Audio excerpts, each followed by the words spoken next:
I am a hiring manager at a tech company and I was hiring for summer internships a little while ago. We had a guy, about 19 years old, applying for a summer internship between his freshman and sophomore years of college. It was a virtual interview over Zoom because of COVID. A minute or two in, when I was introducing myself, his mom came in and introduced herself and started talking about her son's work ethic. I thought it was a little strange. I said something polite about wanting to hear from him. She just didn't get the hint and kept coming into camera frame during the interview and interrupting her son to answer questions for him. I asked a few technical questions which he seemed to answer well and then cut the interview fairly short. I thought that was all over and done with until I'd gotten an email from a woman, a month later, asking about her son's application. She seemed offended he hadn't gotten an acceptance or rejection. It bothered me. I felt bad for the kid honestly. Way back when I was a teenager, my mom used to pull the same shit. But luckily she only did that when I was 15 and working for a day camp. Not when I was an adult applying for engineering jobs. But I felt like this poor kid was getting his chances ruined because his mom wasn't giving him the chance to apply on his own. I sent an email back saying I was not at liberty to send information about an application to anybody but the applicant. I also asked HR to send an email to the kid saying sorry, but we were not making him an offer. It is something we usually do, but his rejection email must have slipped through the cracks with all the COVID craziness. Anyway, after we sent that, I got a phone call from his mom. She had a forwarded copy of the email, and she was demanding answers. I said that I could not comment on the guy's performance in the interview to her as she was not the applicant. If he wanted to reach out to me, I was happy to give him some feedback. However, I could say that regardless of his performance, her presence in the interview took him out of consideration for the position. We were looking for an independent and self-driven person for the position, and for that reason, it is important to see an applicant speak for themselves, follow up themselves, etc.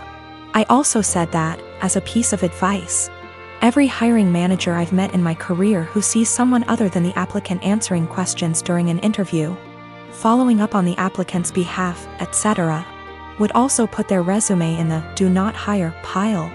Since, while the applicant may be skilled and motivated, they need the ability to demonstrate those traits themselves.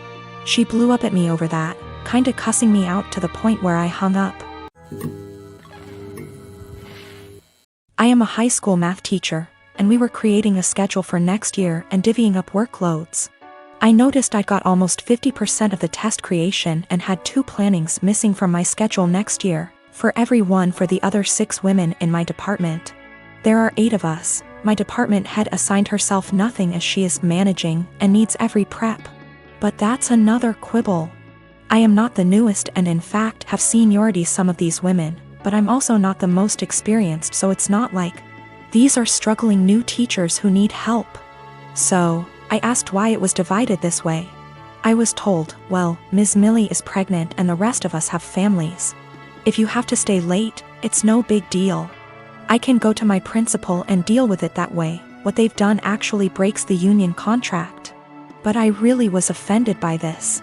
I tried to explain my offense, and they literally stared at me gobsmacked. I actually want to know how to discuss this with them. These are all women who I have previously gotten along with and liked. When the last one, Ms. Millie, got pregnant this year, there have been some conflicts. She is in my grade level. And they made me take on some of her work basically because she had some complications. This I did, but I think planning for me to do more is very different than an emergent health issue. As well as some uncomfortable situations for me, having to participate and buy stuff for her baby shower. When I'm not really into those things, but I did so to not cause waves. A lot of people have advised go to the union, go to the principal, and I absolutely will if necessary. I want to be clear, I'm not worried at all that I'll be forced to work this schedule, but these are my colleagues. Many have been working with me 5+ years, and we have lots of meetings and times together, where it's helpful to get along. So I do try to get along, like the baby shower thing, and be a good work friend and colleague. I just want a better way to communicate myself than I had today. I was entirely shocked and very indignant and just found myself unable to express myself well, and I was hoping for ways to approach that someone with their attitude might understand because I can't empathize with it at all. Myself and viewing the other side is how I always try to look at problem solving. My husband and I, both in our early 30s, have been together for over a decade and made the decision to not have kids. I like kids, I have nieces and nephews, we just don't want them for our own reasons. He had a vasectomy, which only a few people know about. Our families are aware we don't want kids, as they've asked this before during different major life events, our wedding for instance. We recently bought a 3-bedroom home with a nice yard in a nice area. Excited to show our new home to family and friends, major upgrade to our previous home, we hosted a housewarming. During the party, one of my sibling-in-laws, Alex, made a few indirect comments about all this space. And kids would love it in our house, etc. Eventually they asked point blank when we were having kids. I made a light-hearted joke about it, which is my go-to for this question. Oh, well, I like sushi too much to have to give it up for a pregnancy. Plus not drinking for pregnancy and breastfeeding? No thanks. I tried to make it very light-hearted and laugh it off. Most people just laughed along.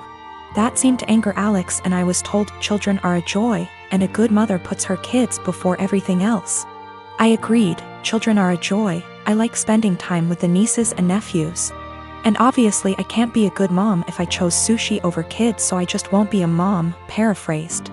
Still trying to brush it off in a gentle way, because I'm not trying to start a fight by telling them to stop asking in front of everyone, because I know my tone will be seen as rude and abrasive. We move on. But Alex is still annoyed and making little comments in their group about how flippant I am about it and how when it finally happens, then I'll understand. My husband heard this and jokingly said, well, if she gets pregnant, that'll be a problem for the divorce lawyers. That seemed to piss them off more, but they stopped. With holidays coming up, we have not been invited to Alex's usual Halloween bonfire. When husband spoke to his parents, they told him Alex was annoyed we were so careless and callous about our child-free status and to say what we did, and they realized we had taken permanent steps to ensure we never had kids. That we know they had to do if to have kids, etc. And we are AHs to just not care. I feel bad because they did do if and lots of fertility treatments to have their kids. And even then they still had a few miscarriages. I can't imagine wanting kids and struggling to have them and then deal with miscarriages. But at the same time, I'm so tired of justifying living my life how I want. I feel terrible my joke was taken the way it was and that I hurt my IELTS. I truly never meant for that to happen.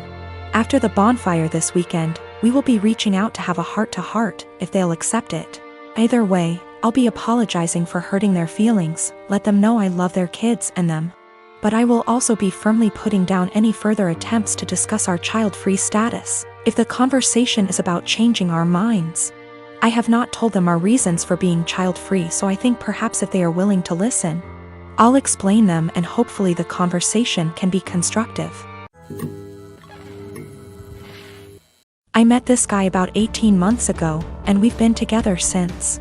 He knows about my employment history, and he said that he has no issue with it. Though he did ask me to tell his family the white lie I occasionally use on my CV and stuff, which is that I was a waitress. A month ago we found out that I'm 2 months pregnant. He says this is great news, and we should move in together. I assumed he'd be moving into my place because he rents his far smaller 1-bedroom flat while I own mine. And I have room for a baby's room while he doesn't. Also, I really don't want to leave my flat. It's my flat, I love it, I could see myself living here for the rest of my life. And I don't want to lose the security of owning a flat and have to go back to paying rent or a mortgage each month. However, he then said that he didn't want to move into my place, and said I should sell it and we buy a place together. I said that I like my place, it means a lot to me that I was able to buy it. And it represents years of working my arse off, scrimping and saving. He then said that he understands all of that. But we should be living together by the time the baby comes, and he didn't want to live in my flat. I asked him why not. It's a great flat, it's central to everything, it's spacious, it's got room for all his stuff. There's a daycare in the building, run / owned by another tenant, and a school 5-minute walk away, the list goes on. And he said that he didn't want to live in a flat that was bought with stripper money. That really pissed me off, and I told him no. Way am I selling my flat, and that he never had an issue with my stripper money paying for this flat before now. I said I wasn't giving up the security of owning a home for someone who tries to make me feel ashamed about something I don't feel ashamed of. He said that his point is if I sold the flat then we could get a new place with the money from the sale. I said, wouldn't that still be stripper money? And he said that's different, and I asked how. He then said he was going back to his place because I can't talk to you when you're in this state. He's gone back to his flat now and he's texted me saying I'm overreacting / irrational and I need to think of this realistically, rather than emotionally. He says he wouldn't feel right raising a child in my flat knowing how I purchased it and selling back / moving is the best idea of all of us, not to mention the fact he isn't on the deed because it's my place and it would never feel like our place because of this. I feel I might be the arse because I get why he might feel like it's just my place and I feel I'm being too rigid, in a time we need to work together. Plus I spoke to my sister and she sided with him, so 2 out of 3 people think I'm in the wrong here. I dumped him. There was a whole conversation and during the conversation he said he didn't want to be a parent if I wasn't willing to do everything he wanted, including sharing a house back / deed, plus staying together. Also, at the start of the conversation I said what a few people suggested, which was that I'd be willing to sell and split the house with him, provided he paid 50%, and he got very, very angry. Very, very quickly. He also said a few other things, how it's all going to pan out just yet, but it looks like I'm going to be a single mother,